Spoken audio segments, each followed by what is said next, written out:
Evaluating combinations of functions.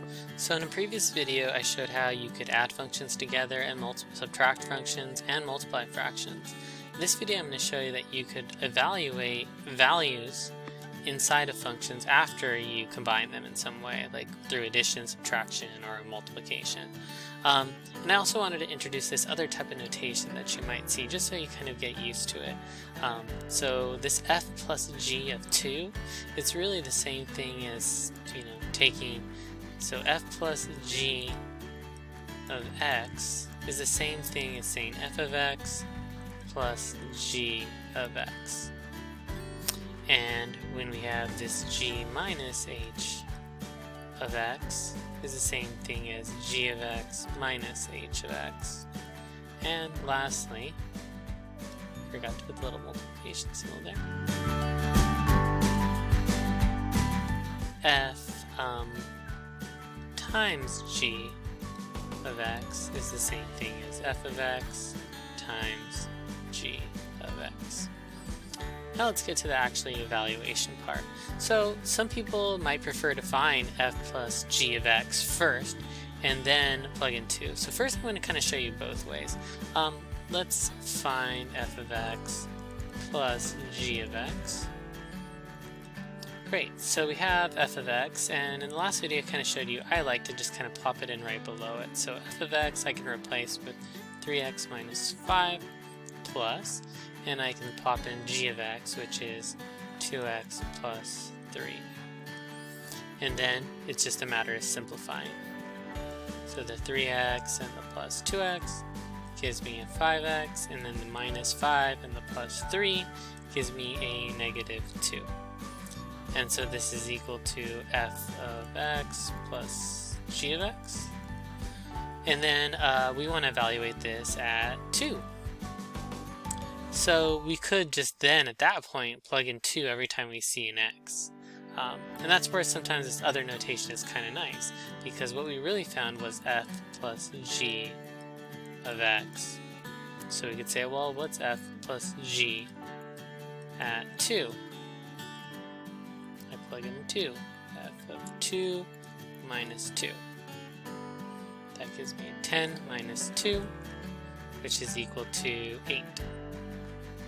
So now we have found f plus g of 2 is 8. Great, so hopefully that kind of makes sense, right? That these two notations mean exactly the same thing. And so we could actually have found the same answer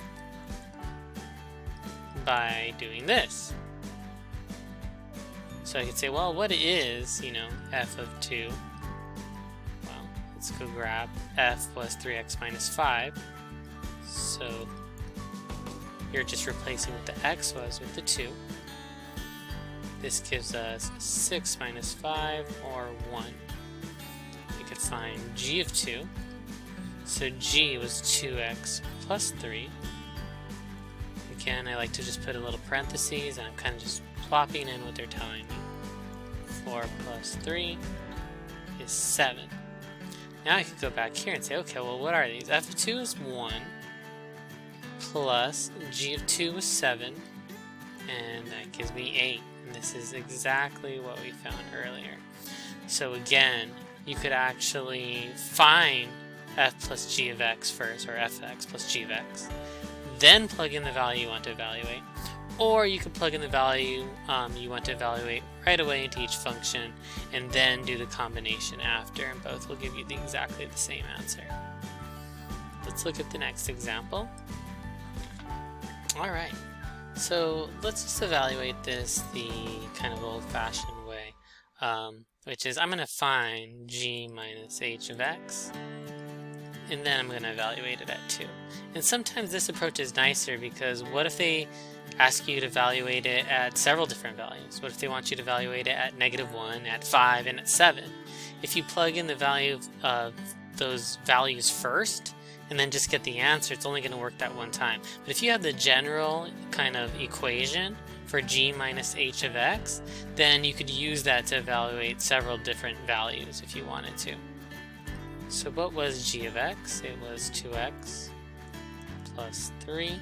So, and again, I kind of like thinking of it this way. In the last video I talked about whenever you're subtracting something, sometimes it's a good idea to kind of put a nice big open space because that minus sign needs to be distributed to the entire function of h of x. 1 minus x. So let's simplify. 2x plus 3, and this is where I wanted to really show that that's a distribution. So minus 1, it's minus minus x or plus x. Great, now we just have to combine like terms. So I have a positive 2x and a plus x, 3x, then I have a plus 3 minus 1, which is a plus 2. Alright, now I have my g minus h of x, and this problem wanted me to evaluate that at -1. 3 times -1 is -3 plus 2. Finally, my answer is minus 2. So we found that g minus h of -1 is equal to -2. Great. Alright, let's look at this last one closer. And again, I like to just kind of plop in each one. So f of x is 3x minus 5, and this is going to be multiplication. Again, it's a really good idea to kind of use parentheses to make sure that you're going to end up doing some type of foiling usually, depending on what those functions are, or a distribution. But using the parentheses will just kind of help you see what the next step is going to be. And then g of x is 2x plus 3, and we see we're going to end up having to do some foiling here.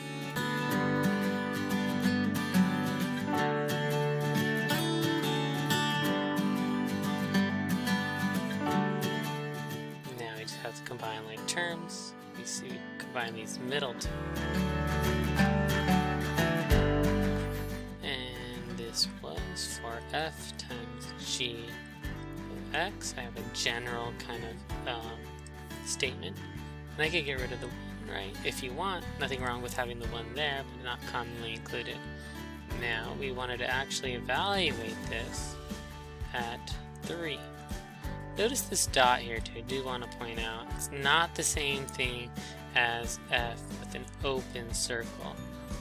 That's a whole other thing that we're not talking about here. I just wanted to point it out in case you're wondering. That is not true. The closed circle, the dot here, is standing for multiplication. The open circle stands for something else.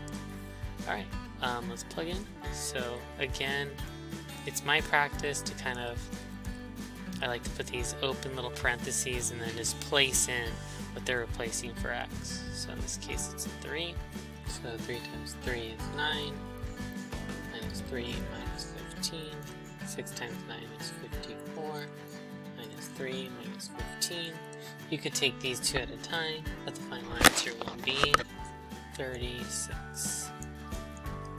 Just rewriting it to make it nice and complete. And we are done.